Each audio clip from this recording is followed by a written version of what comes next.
विराट कोहली खरंच एकदिवसीय क्रिकेटमधून निवृत्ती घेणार आहे का? तर विराट कोहली हा एकदिवसीय क्रिकेटमधून निवृत्ती घेण्याच्या मार्गावरती आहे. अशा पद्धतीच्या त्यानं आज स्टेडियममध्ये एक जेस्चर करून दाखवलं.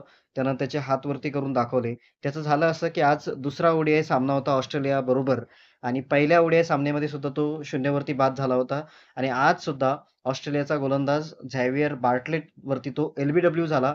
एल-बी-डब्ल्यू झाल्यानंतर तो ज्यावेळेस स्टेडियममधून बाहेर जात होता, त्यावेळेस त्यानं त्यांच्या फॅन जे स्टेडियममध्ये बसलेले भारतीय क्रिकेट चाहते होते, त्यांना त्यांच्याकडे बघून त्यांनी एका प्रकारचं हात दाखवले आणि त्याच्यावरून पूर्ण भारतामध्ये एक अफवा पसरवली जात आहे, की विराट कोहली ओडीआयमधून सुद्धा निवृत्ती घेतोय.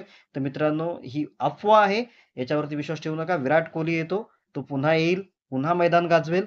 तो 2027 चा ओडीआय वर्ल्ड कप खेळणार आणि त्यानंतर निवृत्ती